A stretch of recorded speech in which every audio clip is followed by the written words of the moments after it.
Very bizarre sounds in the background, which isn't uncommon with these two on the line. It's probably me. I'm in my basement and my heater is going. Do you want me to go somewhere else? I can move upstairs. No, you guys. I think you're fine where you are. I can't really hear.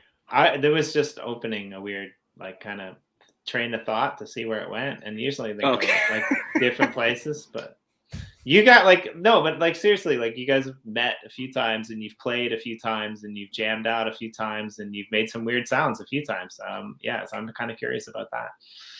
I'm always making weird sounds. Yeah. No, I've seen a couple of videos of you guys hanging out in Miami. I think it was doing some jams and stuff. It seemed like that would have been a really fun time. It was a super fun time, and I want to go back to there. No? I want to go back to there too. Epic, I would say. Even. Yeah. I think Epic is entirely fair as a qualifier descriptor situation.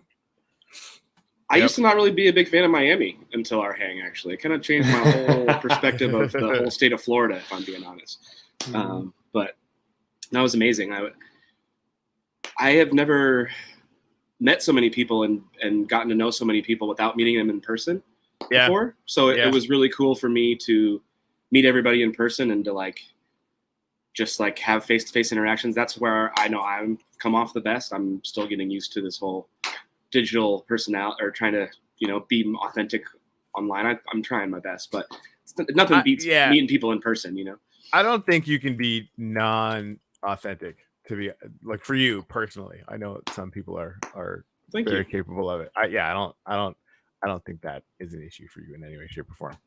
Well, I definitely try because I see a lot of fake people around. I lived in LA for 6 years, so. I guess that's a whole other thing. I can't speak to that. But I think you rule. And I'm getting attacked by giant fucking bats. Fuck you, giant bats. Anyway, where are you? I'm in gratitude right now. Ah, you must be up at the top of the tree. No. Here, I'll show you guys. And we'll go in and do some gratitudes here too. Stop hitting me. I've never seen. I usually don't see bats that low. That's bizarre. Right? And it's not like a bat. I don't know what the hell this thing is, but it's an a-hole. I'll tell you that. Are you sure there's not some arrows and bow in that chest, actually? No, but also are you sure I know how to use it? Are you guys sure I know what you're talking about at all? I'll bet you $1 I don't. Yes, this is my little tree farm. I built a dome over the forever tree. We're not ever going to cut that one down, so I wanted to protect that. And I'll put some more flowers in there so all the bees are happy. And they are. Hey, Roderick, good morning. That freaking treehouse in the background, I did not build that. That was freaking Mellow. He's much better at this shit than I am. Anyway, it's my little abode in gratitude.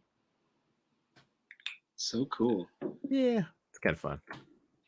So right before I came to Miami to meet you, Corey, I was in Boise with my nephews, and one of them is 8, and he's a Minecraft genius. And I was explaining to him, or trying my best to explain to him, what we're doing and how I'm gonna and how I would have aspirations of getting my art into there and all that. And so he kind of gave me a basic tutorial on how I can start building on my plot. Cool. And well, that's great. Yeah, because we have a gallery space for you coming up, and you're going to be surrounded by other galleries or other artists, which is going to be really cool. Okay. Sweet. So yeah, I'm kind of a little bit remote today, but we're going to whitelist you and a bunch of other people, and I think it'll be a really cool experience to see all of these people. Some of the better gallery people in the whole Uplift, they're going to be represented in that area as well. We're going to try to bring in some people from various blockchains, so that it's not just one blockchain centric, various different art forms. And Corey knows, every single morning when we wake up, there's probably more and more and more tags of awesome art from the Uplift that are just it's going nuts in here, man. The art it has to feel so cool. It wake up every morning and really does. Or even just over the last few days, it's been really kind of extra special epic. I mean, things have been going, really interestingly for quite a while, but like looking at like the updates on the Q gallery coming out of the Rocket Gallery, like that guy, like, and he's bringing, I don't know, like 13 artists. What was it, Jimmy? I don't know. Or yeah, 10? I think it's a total of 10. Yeah, for 10? that one. Yeah. And, just a really, really epic, build honoring people's art, right? And cool. Like the Swift, the Swaplift, cup. People are like making like boat races and events and like all sorts of crazy shit. Yeah, it's a whole thing, dude. And like it's just over the last couple of days. And then somebody was like, hey, like we built a beautiful Christmas tree. Like come take a picture of it and post it in the comments and post your racks and we'll give you an NFT. Like just stuff, all the stuff.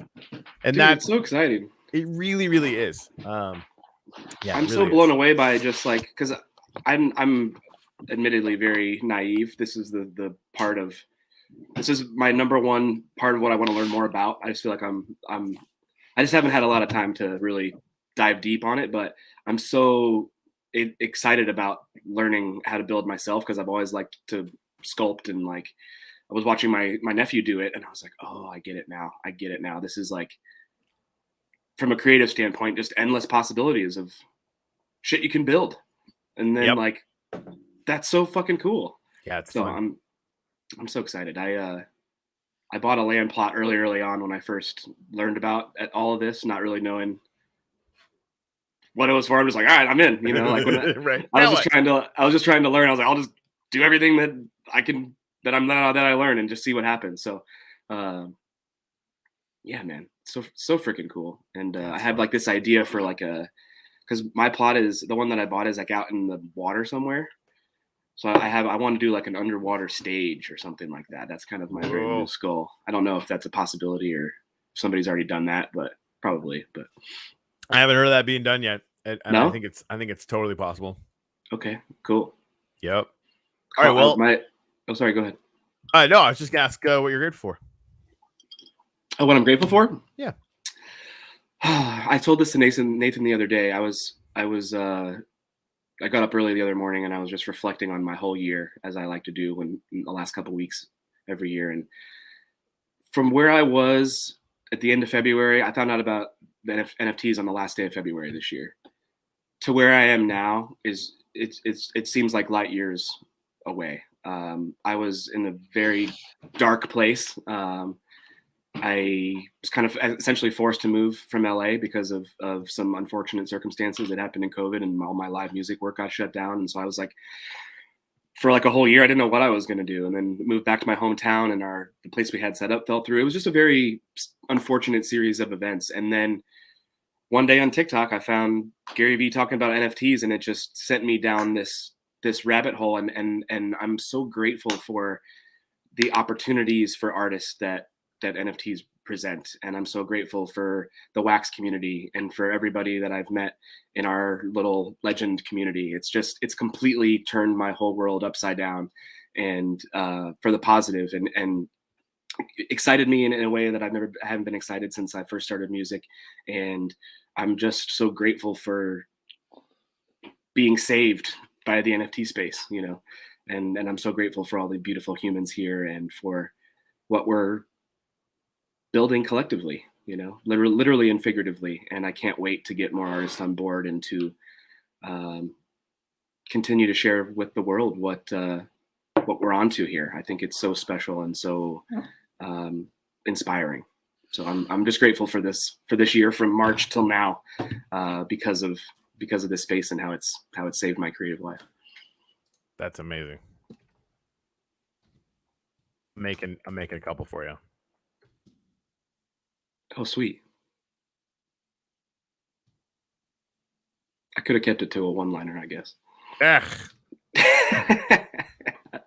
didn't know we were making bricks.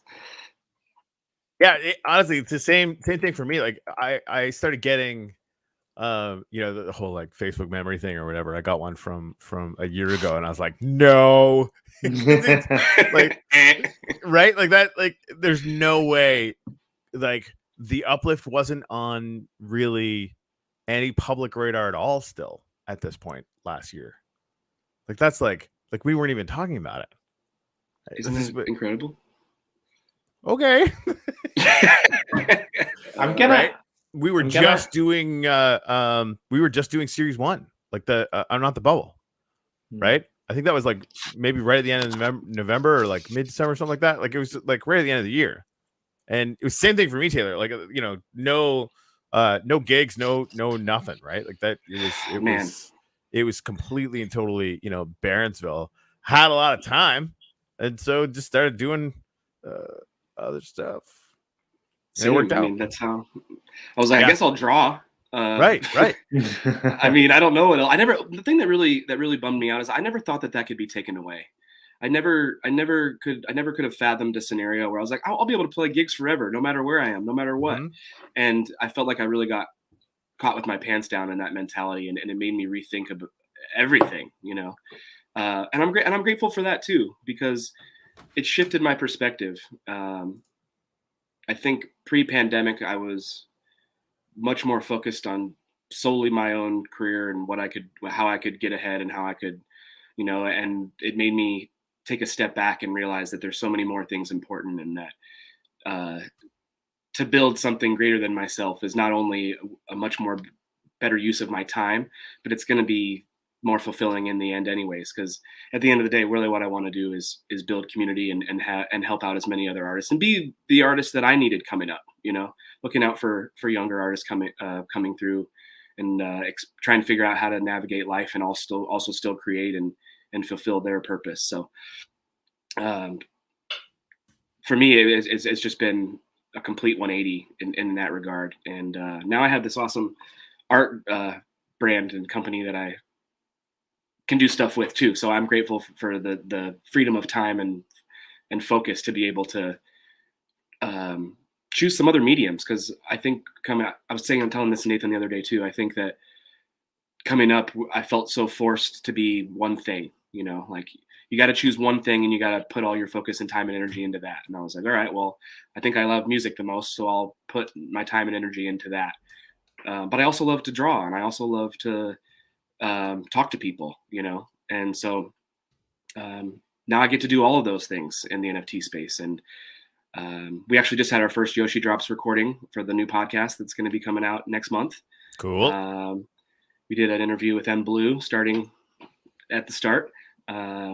Corey, I'd love to have you on as well. It's the show's going to be a cross between the Lex Friedman podcast. I don't know if you guys are familiar with that, where it's he's an AI engineer, but he's also super into jiu-jitsu and just curious about human life. So a cross between the Lex Friedman show and Song Exploder, where they deep down dive into one specific song. For us, it's going to be one specific NFT project. Oh, that's cool. that incorporates music, and we're going to kind of tell the story through the artist's words. Omit my questions as the host and kind of let them and let my studio team and production team here in Cincinnati, which is also the studio owned by my dad and sister. Shout out to Gwen Sound. They're going to produce it in such a way that is similar to almost gives it like an NPR type of polish. And in addition to that, we're going to be doing a small NFT FAQ, which is like a mini podcast that kind of answers a lot of the questions for the crypto curious, maybe those who we reach that aren't familiar with the space as much yet, and kind of give them an intro and some vocab and kind of help them along with some of the terminology. And then they can dive into the Yoshi Drop show, where we really get into the nitty gritty about the artists and the projects. So that's coming middle of next month. And I'm very excited about that because I just love talking to people. And I think that podcast is the way that I learned about this space, and it's the way I like to learn about things in general. So I'm stoked to be able to be a provider of edutainment, as I like to call it. Yeah, that sounds good. That sounds good. What is this polish thing you're talking about? Because we should probably get some of that. Just kidding. We never will. It's like a little spit shine, a little elbow grease. No, I'm excited about that because I believe that you guys are gonna pull off something really, really special, and the content really deserves it, right? I mean that letting people know about the artist and about what Yoshi Drops is doing and sort of developing that community for the long term. I think it's just going to be really cool. Hey, that Les Friedman thing, AI engineer starts talking about it. Like, it's just the Les Friedman show. I actually want to look that up.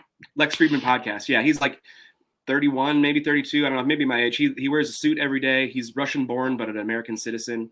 He's badass. And just the most genuinely, he's the smartest, most genuinely curious person I've ever listened to. All right. And I'm really attracted to that. So, yeah. Amen. I like it. He's also an amateur guitarist and singer. I learned about him from the Joe Rogan podcast, and he finished his interview on the Joe Rogan show with a very crude song in guitar, and I thought that was ballsy as hell. And so I was like, damn, okay, dude, let's go. And I've been a fan of his ever since. Rock and roll, man. Yeah, right. Do it up.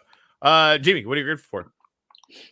Yeah, I mean, it's been a tough one, and I've been thinking a lot today about this community that we're involved in, like that we started, and whether it be Minecraft, whether it be the Uplift World, whether it be Yoshi Drops, whether it be this show and the people who come and tune in, Uplift Art, Legend as well.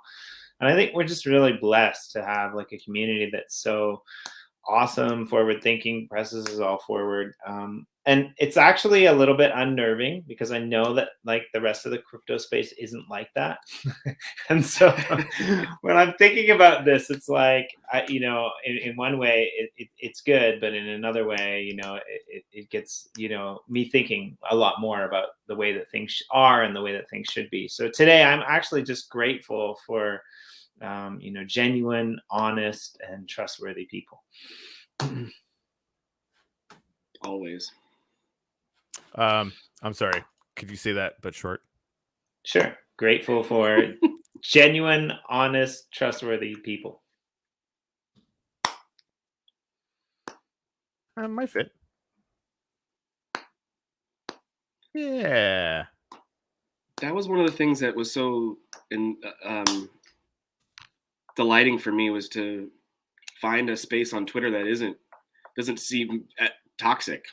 If I can even go as far to say that. Yeah, you can.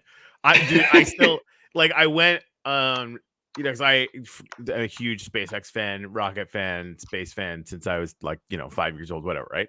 And so there's this cartoonist that does cartoons of all the SpaceX builds, and they're freaking awesome, man. And I was like, I popped in there once, like, dude, you gotta let me help you turn these into NFTs because I want to buy them. Like, this is gonna be good for you as an artist.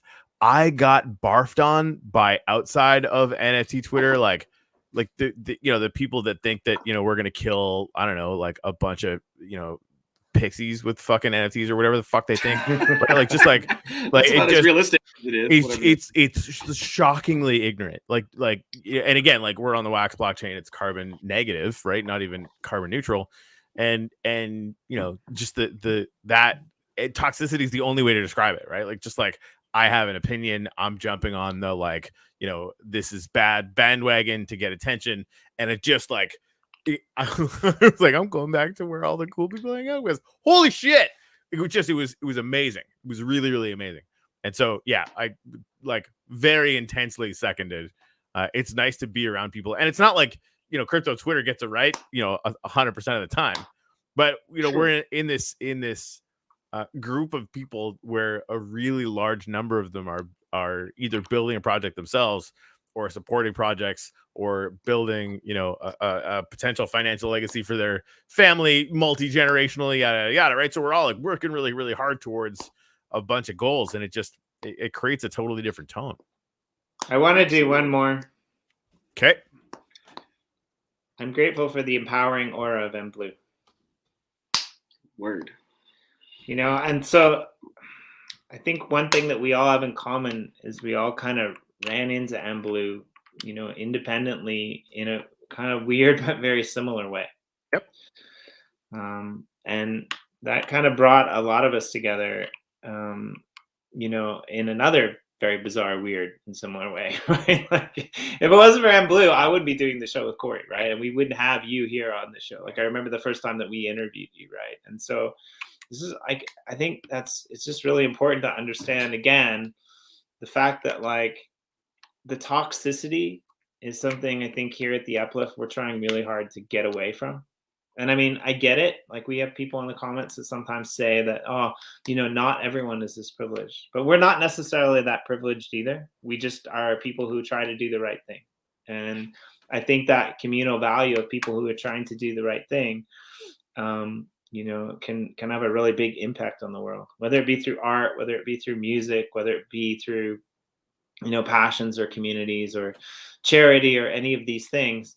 And yeah, basically fuck anyone who doesn't give that back and who doesn't appreciate it. That's kind of what I want to say. I'm done. I'm just gonna go to bed now. No, that's all right. No, I feel like maybe you've been dealing with some fun today. No, it's not that fun. It's not the fun, and it actually, honestly, like, full disclaimer, it has nothing to do with like anything Uplift. Okay, It's just, I mean, that's like, yeah, that's nice, right? No, for sure. Yeah, no, well, sorry you're having whatever less than perfect day. It happens to the best of us. But yeah, no, I like we all really did. Thank you for that gratitude, Jimmy, because I think it's worth remembering, right? I tell anybody who would listen, you know, all the time. Without Blue, I wouldn't be here. And because he really does, like, that's just his natural state is to lift people up, and it's something that I try to emulate as much as possible.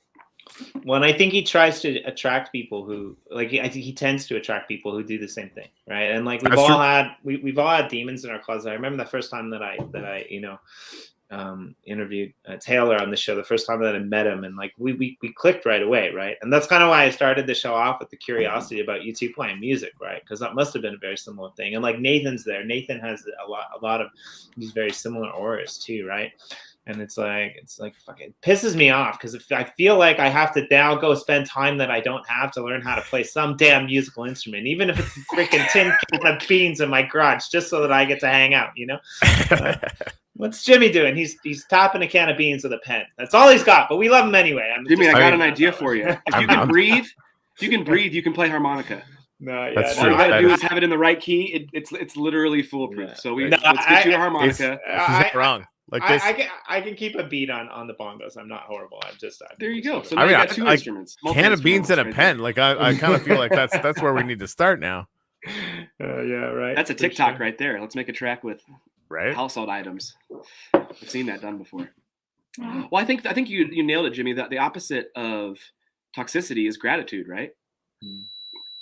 And you guys are literally building it brick by brick in a place where the toxicity can be left in the real world, you know? And it's so cool that something like that exists and you guys have created it. And I think it's awesome. It just speaks for the collective power of people when we get together and we have like a positive hive mindset as opposed to a negative one. Because I didn't think positive spaces existed in Twitter. That's why I wasn't on it. Because I like checked it out early and I was like, oh, this is terrible for my mental health. I'm out. And I've done that with every social media platform as it's gone on further and further. I also worked for a social media company in cannabis for a little bit when I was in California. So I really got to see behind the curtain and I was like, ew.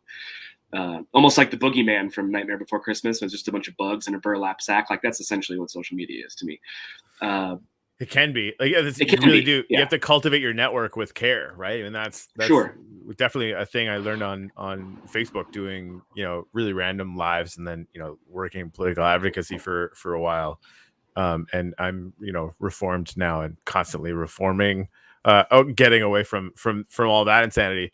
The network that I built, even, you know, casually and not consciously, going back there now, like, oh, Jesus Christ, what have I done? Like, right. You have to own that shit, right? Like that, you know, if you're, it really comes down to, you know, who you're following, who's following them, and that's going to dictate the results that you get online. Like, it's just own it, right? It's you. Yeah.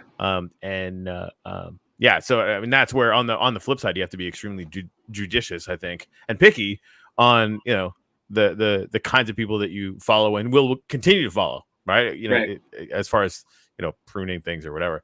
But we're the guinea pigs in learning that, right? Like, there was no user manual that was like, hey, here's the internet, here's how you use it effectively. No, it was like, here you go, free for all, you know, and it's taken a decade to figure that out. You know? Right. Well, that's the thing. Like, the social media, as we sort of currently understand it, right? It's like 10 years old. Like, what the fuck? That's like, you know, oh man, it's we're all pretty new. Good call. But adapting that logic, think about where we'll be in NFT space in 10 years. You know, I don't. Like, it's who knows. Good luck trying to wrap your head around that. But I also would say something for the people that are toxic and that are engaging in that toxicity. I think that once you're inundated and once you're in it, whether you realize it or not, it's incredibly hard to flip that table of injustice when you're eating from it.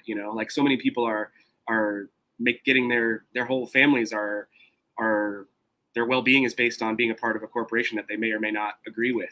Like there's all these different types of way that you get compromised, whether it be financially or through a job, that it's really hard to get away from that when other people are depending on you. So I think we are a unique group where we see the ability, or we see the toxicity of that, but also see that there's work to be done to change that general mindset around, and it can be done. Yeah, it's just not. It can't be done by a bunch of individuals working individually. It has to be done together. And I think that's what's starting to happen. It's what's given me hope for the future, for sure. Kind of feel like we have to end the show right there. It's like, all right. Well, that's one of the things I like about music and art on the blockchain. Is like they're two of these things that allow us as individuals to, empower artists, to appreciate artists, to, essentially direct where our money is going, in a way that we've previously not really been able to do, right? And I guess, there's probably going to be a scenario at some point in time where people are just listening to NFTs instead of buying them, just like there is now, where you have people just downloading music for free instead of, paying for it. But I'd like to think that like it's still better than the case, because you're that whatever it is, like whether it's 90% or 80% of those funds are going directly to the artist instead of through the corporation. So it's still better for the artist, right? Yeah. But we're in this weird like kind of glory phase, in my opinion, right now, where everyone is kind of speculating on music and art, and so like nobody is really aware that there might be a floor at some point. Everyone's just buying things, and like I like it. Like I can't keep up. I try to support the art that I like, as opposed to like what I think I'm going to be able to flip for a much higher price. I'm just kind of curious, like how you found it, because you've done art. A lot of it has been like kind of independent of the blockchain, right? And like I know like your Yoshi Jobs thing was quite successful. Like people really loved your music, right? Like and so that's a little bit different, because you haven't put all of your art on the blockchain, and I think you are about to put some of that art on the blockchain now for this upcoming drop, right? Some more, yeah. So I was so blessed to be able to do the music and the art for my Yoshi Drops drop, which was a goal, like a dream come true, honestly. And yeah, I have a bunch of stuff that I've been working on the art humanimal side since 2013, but always as like a leisure activity, very casual. Just like I do this in my free time when I'm musiced out, to just work my other creative muscles. I never thought of it as like, oh, I can do this, until COVID. And now I have, I think I have like close to 70 hand-drawn original pieces, all with pen and ink on watercolor paper. And I predominantly use paper mate pens. So it's just pens you'd have in your house. And then I use them to do stuff like this. So I'm working on a series now called the GOAT series. And it kind of plays on that whole acronym of greatest of all time that everybody's throwing around. So I love that acronym, by the way. I love that it's being used in all things outside of sports now. I just think there's great people, and there's more than one greatest, And so I just love that whole thing. And I was like, oh, one day it just like smacked me across the face. I was like, I could start making goats in the likeness of people who are great, of the goats. The goats. No, that's awesome. I like it. And so I started doing it with basketball, with the main conversation of who's the greatest basketball player of all time. And it depends on the era you were born in. A lot of people think it's Michael Jordan, which I agree. If you're from the next era, it's Kobe. And if you're now, it's LeBron. So I started out with doing those three and doing those goats. And then it's kind of evolved from that. This one I did right after Eddie Van Halen died. So this is a tribute to him. Eddie Van Halen, one of the greatest guitarists of all time, in his signature jumpsuit and guitar, smoking a cig. So all of my pieces are inspired by real people and people who inspire me. So when I had the idea for the goat thing, I was like, oh, this could be cool. So like I have Pete Rose one in the background there, if you can see that. I'm a Cincinnati baseball fan and a Cincinnati boy. So yeah, I'm gonna be releasing some of those. Hopefully, actually that's kind of the series I wanted to talk to you guys about putting in the galleries, because I think it's something I've been sitting on for a little bit, and I just feel like I want to put that out there as the next kind of thing. I also started using color. When I first started making Humanimals, I only used black and blue pens because that's just what I had on hand. And so I did the first 25 or 30 or so just in black and blue. And then I was like, oh, there's also colored ink pens. So then I started to, I know it's crazy epiphanies here, but I was like, oh, I could do a color too. So now I started to do color. And I'm actually now, this will probably be later on down the line, but I've started a series inspired by all the NFT people that I've met and worked with. So I'm going to need to know your guys' favorite animals at some point in this interview before we go. Yeah, because as I told you, it changes from day to day. I know, Jimmy, you said otter first. You said otter first, which is mine, right? It's the otter, right? Jimmy has an otter floating on his back, just like chilling, like right. That. Well, you know what? This fills me with joy. It's so funny. Like the otter is my favorite animal, and that's when I answered the question. When I asked the question myself, that's my answer. And I've had 4 or 5 other people now say otter as well, and that's the most prevalent answer I've gotten over and over again. So I was thinking about doing like an otter group photo or a group piece where it's like all 5 of the people that inspired me that said otter, all of us together, and then adding the own little personality quirks and so on and so forth. But that's fun. I started with M Blue. His piece is in progress right now. Awesome. I want to show it to you guys, but I feel like I shouldn't. No, that's funny that M Blue said that too. Like, what is it about you that brings out the otter in people? Like, seriously, right? You're because there must be something. There must be something about like the playful Taylor Alexander that just like makes people, I mean, there's something about that. I'm a Cancer too, so I'm a water sign. I swam competitively growing up. I love water. I love chilling. I like relaxing like otters do. They're also so darn cute. You're like me with a hat and a guitar. No, seriously, everything that you just said is like a carbon copy of me. Which is you're a Cancer too? Yeah, I'm a Cancer, and I used to swim competitively. So that's really funny. No way. That's so awesome. Really funny. When's your birthday? Yeah, July. July what? 6th. I'm 17. Really? You looked so much older than that. Yeah. I got a Benjamin Button. We're missing Crypto on here all the time. I had no idea you were the same age as her. Well, I was gonna freak out because if we had the same birthday, that would have been really weird.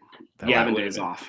But that's happened to me before. I met somebody that was born on the exact same day as me. Last time I was in Austin, actually.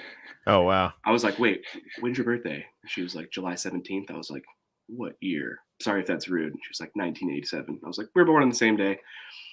I was like, what's your name? She's like, Danielle Renee. I was like, oh, my parents' names are Daniel and Renee. So I gotta go now. This is freaking out. Okay, goodbye. Bye-bye.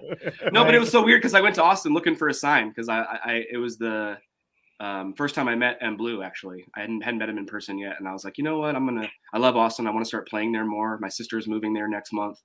I was like, I'm going to go and see if I can get coffee with M Blue or just look for some sort of sign that I should be spending more time here. Cause my goal is to split my time between Cincinnati and Austin from a live performance standpoint. Mm-hmm. And then that happened. And I was like, there's my sign, like Bill Engvall. But yeah. Well, it's supposed to be like the music capital of America right now, right? Austin. Live music capital. Yeah. So, and quickly becoming the comedy capital of the US, I think. I've heard a couple things along those lines. Yeah, that's happening for sure, which is my favorite art form. So I was like, that doesn't hurt. That's cool. Nice. Yeah. I like it. So and with this, series that you're gonna drop, and hopefully we'll see some of them in the Uplift. I don't know, Corey, how far, like you can do so much with a 50 by 50 plot, really. Like we saw that. The mall gallery changed the game completely. Like right? That's a 50-50 plot, and you would just never fucking know it. It feels like 100. By the way, from Daniel Day, hey Taylor, always looking for new displays in my gallery. Love your work. I actually got your first NFT when you were on the Nifty show. I'll PM you on Discord. We can discuss the display. Nice. Was that the dog guitar god? one. I think that was the first one. I don't even know why I called it that. I had no idea what I was doing. I look back on that now. I was like, I didn't even include my name. Like, what was I don't know what was happening. Thank you, Daniel. I appreciate that. Yeah, it seems awesome. Like 2 years ago, even though it was only 9 months. It's crazy, right? Yeah, that's exactly like 9 months. We're still in the 9th month in the office tower in the Uplift. Like that's like weird? It feels like at least 2 years. Time is irrelevant. I'm convinced. Yeah, it's definitely subjective. That's for sure. We made it up, right? I mean that I think there's some evidence. Yeah, like so, you know what I mean. Our progression through time.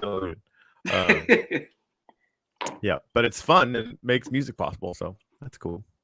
Nope, no hole. I'm okay. What? No hole. I'm okay. No hole. Oh, that right?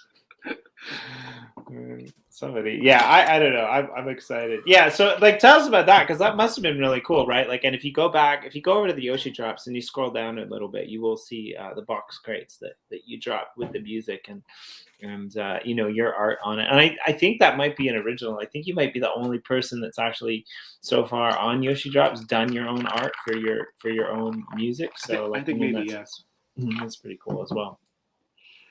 Like I said, it was a dream come true. When I started making Humanimals, I was like, oh, maybe I can like use this as an artwork sometimes, or like I didn't really know what I was going to do with it. And then I built my website, and I made my initial investment back from like Christmas gifts, like doing commissions last year. And I was like, that's cool, but then I was like, I don't know, it doesn't seem like the right direction. And then I just kind of was like, I'm just gonna hit pause. And then 2 months later, NFTs came, and I was like, bingo, this is what we're gonna do. So are these connected? Like, how do you match them together? Is it like a feeling thing? Or do you draw like for a type of music, or do you sing for a type of art that you do, or does it's just your parents' name on some beautiful girl? How does it work out? For me, it's two separate portions of my right side of my brain. So like, I feel like I access completely different things. Like for the art, I realized that I could draw inspired forever if I found my inspiration in others. So, and I love people. That's why I love to talk to people. That's why I'm so excited about the podcast. Like I love connecting with humans. So I was like, well, that's easy. I can just continue to meet people as I go throughout my life and ask them what their favorite animal is. And that'll be a sustainable way that I can find inspiration for this. So, I started just making a list of people that inspire me and things that inspire me, and then going from there. And the goat series came to mind I think it was last winter actually, around this time. And I was like, oh, people are always talking about the goats. It's like Michael Jordan's the greatest, and that he hit that shot against the Utah Jazz in, I think it was like maybe in the '97 conference final or finals or whatever, and he hits the game-winning shot and just does a shoulder shrug, kind of like, I'm the greatest.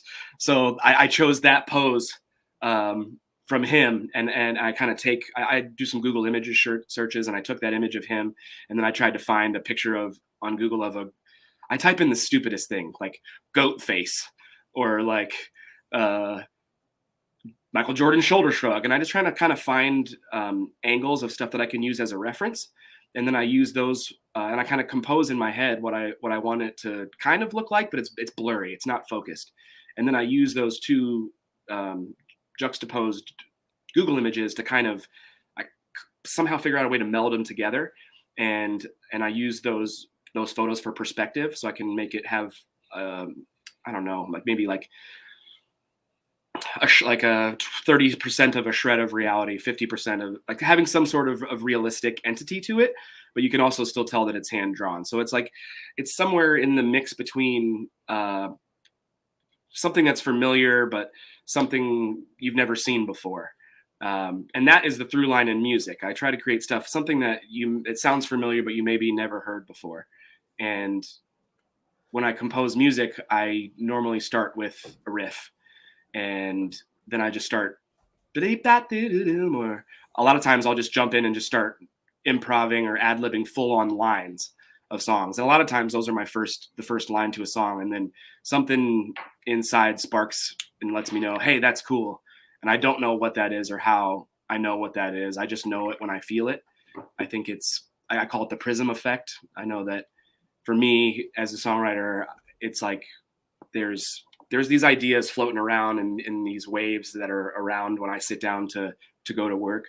And I have an ability, almost like a net, like a jelly, like kind of like SpongeBob jellyfishing, you know, like they're not too hard to catch, like they're there and they're just kind of floating around. And each time I sit down to go to work, I have an opportunity to grab one of those. And if I don't grab it that day, or if I don't show up, some other songwriter is going to grab it and they'll have that idea. And I truly believe it is like there are just these ideas that are swirling around, and we have an opportunity to kind of be a prism and take that song idea and shine it through our own light. And that's kind of how I try to sit down and create music. So for the last 3 weeks, I've been on a writing spree, unlike one that I've been on in probably 7 or 8 years. And That's awesome. I think it's because of all of the genuine inspiration that I've gotten recently over the last 4 months, directly related to you guys and Blue and Yoshi and Nathan and our community. And so now I'm starting to create the new batch of songs that are my expression coming out of this transitional time that I've been through. I have this new song called GM. That's kind of like an ode to the positivity in all of the NFT space. It's like a bit of an Irish folk hymn, but it's nice. Directly talking about the opening lyric is "Wake up in the morning, say good morning to my friends, GM." And I have another one that's kind of like it's almost like a Chris Stapleton meets like a I don't even know how to describe it, but it's called Digital Cowboys. It's like got a little bit of a country vibe to it, but it's kind of talking about my intro to the space. And it's one of the lines is, I met up with some digital cowboys on the run, and they said, "Son, you can come along with us." So I'm looking forward to finalizing and getting these songs that have been inspired by this space out there and seeing what happens. Because hopefully it sounds like something you heard before, and it's not like hit them over the head with NFT culture, but it's in there, and hopefully it still sounds beautiful and is easy to listen to. So if that's not a completely too long of an there's answer. No. There's no too long answers. I mean, that's like, because I was like, I think I know how to do that. I'm just going to start and see where it ends. So for me, it's two separate parts of my right brain, but they do collaborate in the sense of seeing or hearing something that is familiar, but also something you've never seen or heard before. I like it. Yeah, I think it's interesting that you have like a similar process for both things, but you just apply it in a bit of a different way, right? So it's kind of interesting. Some of it is just like just trusting myself. I do the same thing with cooking, which I'm much more of an amateur at. I do the same thing with podcasting conversation because I'm only a few years into that. I heard something about, it's like the samurai's mantra or something. It's like once you reach mastery in one discipline, you see it in all things, or something like that. And from a creative standpoint, I think I just kind of take what my brand of creativity and what I know to trust myself in being able to do, I kind of take that and just apply it to everything, fashion, whatever, so yeah, I just try to do what I know that I try to trust myself, and not listen to those doubts, which I think is the biggest hurdle in being a creative, is shutting yourself up, not listening to yourself, knowing when to not listen to yourself, and knowing when to trust yourself implicitly. So it's never perfect. I'm still trying to figure that out. But did you just do a weird thing about like quoting Kenny Rogers? Did I? Know when to hold them, know when to walk away, know when to run. Like that was kind of Alexander version of that. Sorry, know Corey, when to say ahead. shut the fuck up. No, know when to say trust yourself. He's perfect. I've never seen you more confident. I'll be honest about this. I've never seen you more confident than the first time we met. And like we were talking about all the things that you were doing with your art and your music. And you said like, I'm a hat guy. Like you told me, you're like, I'm a hat guy. And Corey went and he hung out with you and he came home with a hat. apparently, like, you're really good at doing this hat thing. Yeah. Yeah. Well, as I explained to Corey when we met, that is part of being a hatter. It is something that I've been gifted many hats over the years, just being a hat enthusiast. It's kind of like, you know, people who own Jeeps. Do you know about the Jeep thing? You know about this? Like, everybody who owns a Jeep waves to everybody else that has a Jeep, and they have bumper tickets. It's a Jeep thing. It's kind of like that. It's like, it's a hat thing. And part of it is because I'm a bald man and I don't want to have a nasty, scaly, sunspotty bald head when I get older, because I lost my hair when I was 25. So it's partly protection. But it's also just, I just feel better in a hat, you know? And because I was gifted hats along the way, and because I sold hats in LA for 2 years, and with a family-owned business who's been selling hats since before professional baseball started, like 1868 or something like that, I learned about the history. I learned about the science about it. I learned about all of those things. And so when I meet with people in person, like I met up with Corey, and he's like, "Man, I love your hat." And I was like, "Dude, the main thing for me is about confidence with men in fashion." So there is no user manual for us in fashion. Fashion is a woman's world. We have tops and bottoms, long sleeves, short sleeves, shorts and pants, and that's it. Like, we don't really have rompers. We don't have dresses. We don't have all these different options for types of clothing that we can wear. I kind of feel like we need to take rompers, and at least, dude, there are man rompers that exist, and I'm with you.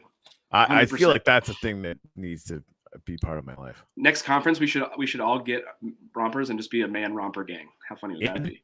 Yeah, let's do it. Hats and rompers. we can all meet and play music in the romper room. Dude, yeah. Somebody was gonna say it. It might as well have been LFG. So my point is that with men's fashion, it all comes down to accessories. That's belts, shoes, suspenders, jewelry, eyewear, and hats. And there's no more, I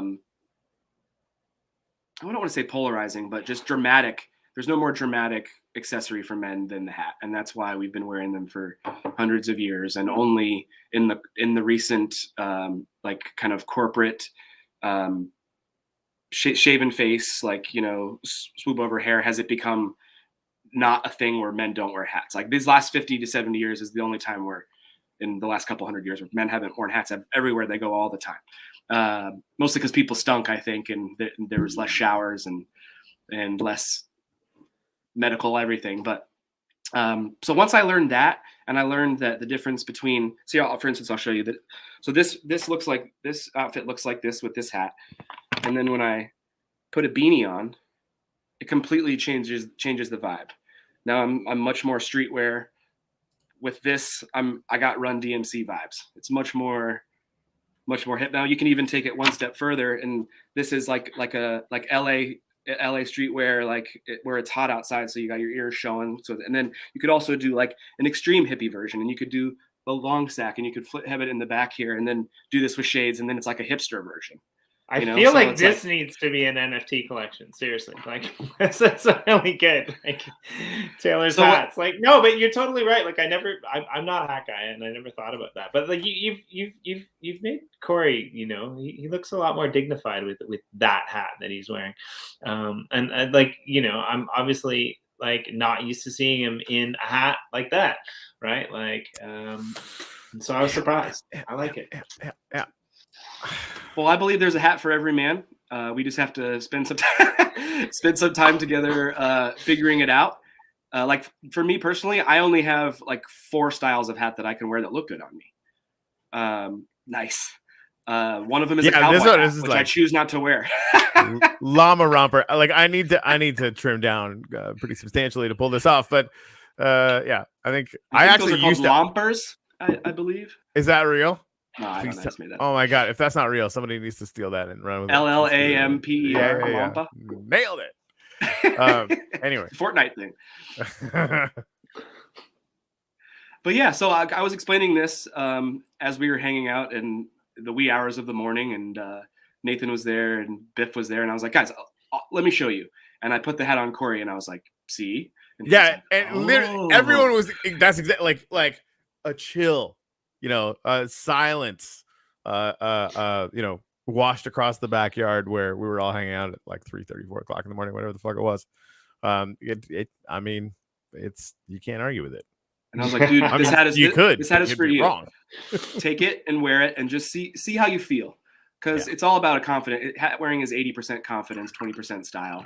And because we're told that hats are not the normal thing to wear, people feel weird about it. But I'm in the complete opposite camp. I feel weird and naked when I go outside without a hat on, and so I don't do it. But one of my missions is to help more of my creative friends and just all men in general learn the rules of fashion, because not only is it another way to express ourselves, but it's also just like people, it's a way to say something about yourself without saying anything at all. And you let people, you kind of are in control of how people perceive you, and just let them think whatever they want to think. And it's something that women do all the time. And I think it's something that us guys could benefit from as well, even if it's just from a self-confidence and self-esteem standpoint. Because when I go out and I know I look good, I feel better. And that goes with grooming too. Whenever I'm like getting depressed or feeling sad, I should probably shave my beard in my head. And just that little tweak just makes me feel a little bit better. And there's something to that, I think. So I'm trying to spread that good word as well. I mean, Japan's really fun because Japan, in a way, is like one of the most fashionable places on earth. But it's funny because you can walk down the street, and this happens with girls too. Like, you can walk down the street and you can see this great fashion on this great person, and you can look at them, and then you'll see their face, and you're just like, that doesn't work. And it's not because it doesn't work on their body; it's because it doesn't work on their face, right? And they're like thinking that they can't pull it off, and they're trying to meld into. Meld into standing out with a crowd, and it's really bizarre. And so I always get excited about this, but I think the same thing with like anything artistic, really, right? And so I always get interested when people talk about this, because I think Corey knows, but you don't. Like, my missus, she was a designer for a while, and so we had this like small company where we used to make like reform clothing and things like that. And so but it says so much about you, right? And I think if you're ever gonna do that, like, she was also a dancer, like these forms of artistic content, we don't necessarily teach them in school, right? And I think like we need role models like you, role models like Corey, role models like Ann Blue, like Nathan, to be able to like basically put themselves out there on the line for like other people to be able to see what it's like, to be able to follow a different path and for it to all work out, for it to all be okay, right? And I think that's social education at its finest. It can be scary, but it's really important, and I think especially in this blockchain cryptocurrency, fake internet money type of scenario that we all live in, right? I mean, well, because of the digital aspect of it, there's even less of a perceived need for it. But we're still on Zoom calls, It's like it's a little bit easier to go chest up. Like, I got sweatpants on right now, I'm going to be honest. But that's okay, because it's not a full. I've had pajama bottoms on for 2 years, and I like it. I mean, I'm not mad about it. I'm looking pretty spiff here, but I've got no pants on. So I mean, nice. I'm working towards that confidence. I feel like I might forget and stand up and ruin myself. I'll say that Ken Bolzak's done that before. Has he? I believe that. I just found out last night that he's how he put Yoshi and Blue together. I just found that out yesterday when I was. Ken put Yoshi and Blue together. Yeah. I was not aware of this. I was not aware of that either. Really? Huh. Yeah. So apparently Yoshi got sent out as he was like a scout for Atlantic to do research in the NFT space, and he was like, "Who's in the music NFT space?" And Ken was like, "You should meet Blue." And that blew my mind, because no pun intended. Right? I mean, that's the whole thing. Yeah, that's cool. It's just to get another way that this community is interconnected, and the connections keep. It's almost like a story outline, but it's like everybody's connected in like multiple ways. The more I learn, I'm like, oh, okay. This person's connected to this person, who's connected to this person in this way, and Like it's weird because but I'm makes me feel better that you guys didn't know that either. Every day I feel like I learn something new. It's like pushing. I hate that I'm gonna say this reference, by the way. I'm probably fired after this, but it's like pushing. It's like pushing a line of people over, like they're dominoes. But instead of like tumbling into one another, they all fall into the pool with grace, like synchronized swimmers. Oh, wow. Yep. Yeah. No, you're going out on top, but you're fucking fired. I want to draw that. I love that. That imagery is beautiful. It is. That was well done. And it really, like, you'll never hear an analogy like that anywhere else on earth. I can guarantee that shit. And you're welcome. That's an uplift exclusive, which is hard to say. Right? Yeah, it's good. I like it. I mean, and I think like it's really interesting. So yeah, tell us about your art series. Like let's leave it on that. When's this coming out? When's this hitting? Like how are you doing it? When's it dropping? What's the deal? What was the first part of the question? I'm sorry. When's what dropping? I didn't hear you. Sorry, I think your recent series that's coming out. Your new okay. art So series. probably in January sometime. I want to kind of do it not in lockstep, but in some sort of coordination with the podcast. I got a meeting with Nathan as far as like a little bit of strategy and logistics, because I have the art and I'm trying to get insight and people smarter than I to figure out the best way to go about doing it. So the goal is for January, and I have 5 goat pieces, but I think I might intersperse a couple more of the colored ones that I have, and a few that are inspired by some NFT personalities that I've already created, specifically Joel Comm and Travis Wright from the Nifty Show, which was my catapult into the space and how I met Blue. So I started with those 2 guys, and I did their Humanimals pieces inspired by them, and now I'm working on Blues, and it's taken way longer than I thought. So I figured I'd go along with the Goat series, and so the goal is for January, and I'm excited to get some more art in there and kind of figure out how I'm going to separate my art and my music. I wanted to lead with both and have my art be the cover work, but moving forward, I want to get some of my other artist friends involved on the visual side from the music standpoint, and then start to build out Humanimals as a kind of separate entity and do some collaborations with some other artists, and just kind of start building both at the same time, together and separately. So I wish I had a little bit better, more specific. No, that's perfect. I like it. And your show, where can people find more about that? Like if you go to humananimals.com, you can find that link below. I'm pretty sure you can click on it. You can read all about Taylor. And you can check out a lot of his art over there. All of that's linked. But how about this new show that you're doing for the Yoshi Drops? Basically, artists and musicians. Where are people going to be able to find that when it drops, and how can they get in touch? For sure. So we're doing 2 podcasts. The mini podcast NFT FAQ is going to be kind of like a short little blurby conversational explanation of terms and kind of things that are going on for the crypto curious. That's going to be released every week. And then we're also going to be doing Yoshi Drops the Mic, which is the main show. And that's going to be on all streaming platforms, Spotify. It's going to be audio just to start. We're also going to be giving our community members early access to it on Discord. And we're kind of in the recording phase and going to be beginning post-production.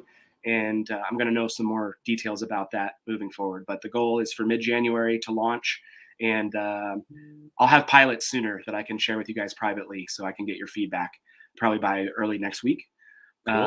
We're going to do a pilot of each, and then we're going to batch the episodes and start scheduling guests, which I'll be reaching out to you guys for that too, I presume. And we're going to try to keep it fun and entertaining and educational, and give a real deep dive to start with the community members on our team for the first month. and then kind of expand into other NFT personalities and other artists. And we're gonna try to get some big people and some big guests on as well. So I'm just so excited about it. Like about a year and a half ago, I realized that what I really want to do with my time and my creative life is to make music, to make art, and to have a podcast where I can talk to people about those things. And MBlue has enabled all of those things to come true for me.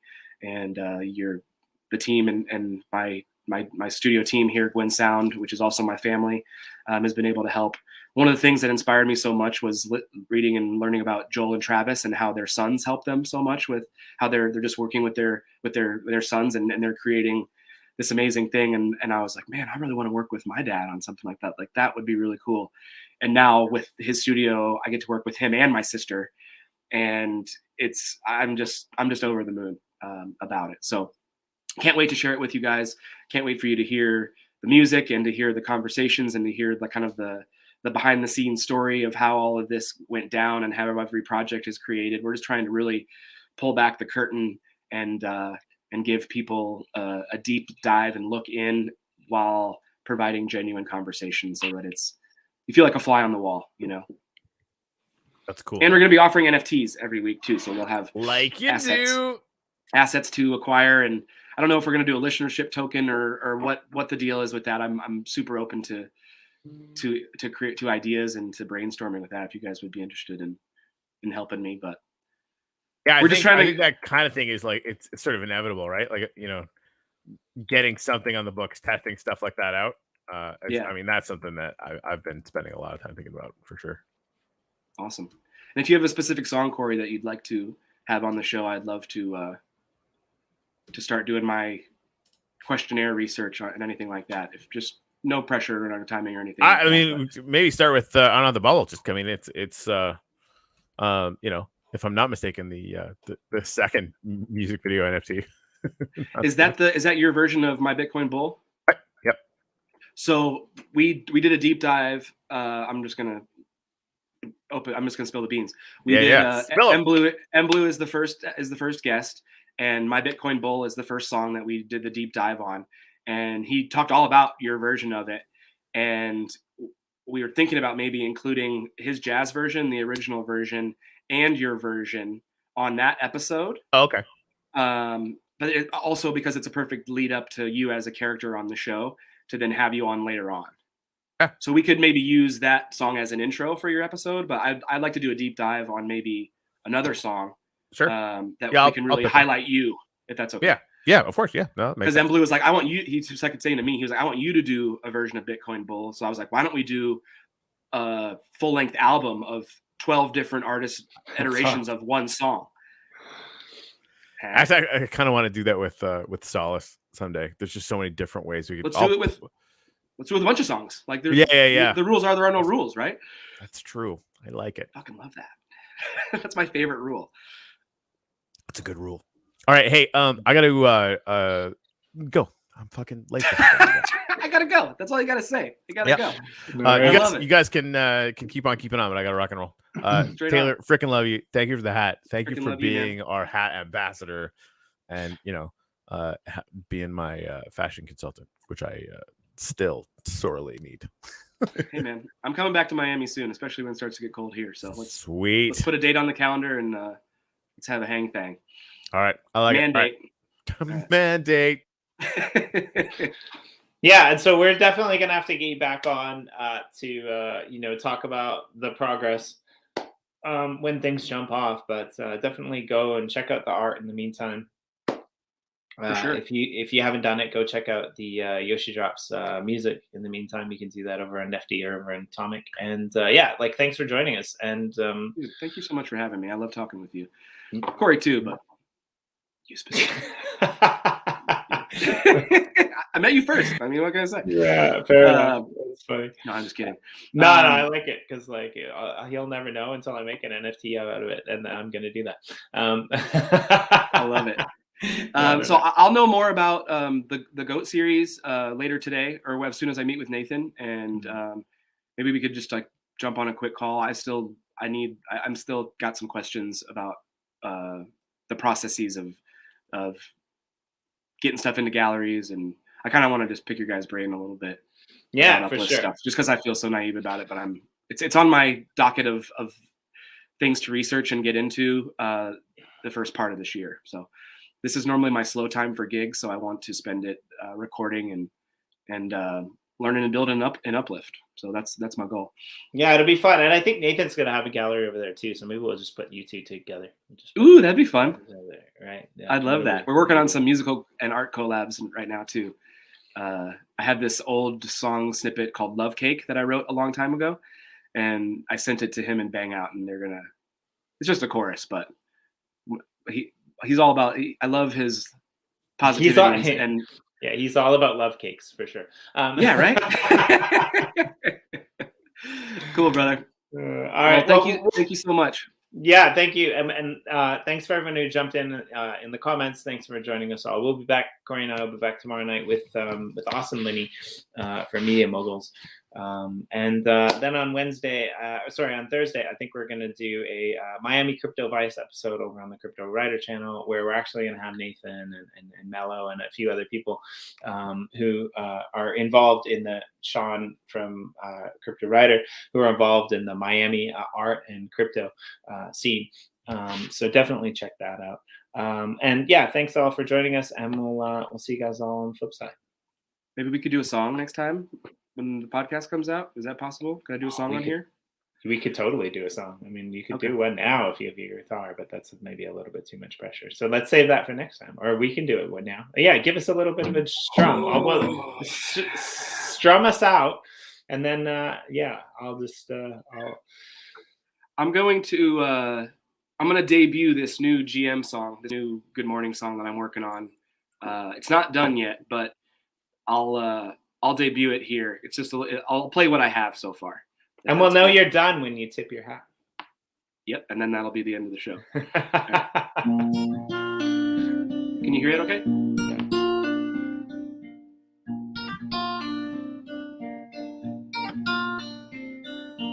Wake up in the morning, say good morning to my friends. GM. Get to work on my art today. What a beautiful day it is. This has never happened before. To waste it would be such a chore. That's why I say good morning to my friends. GM.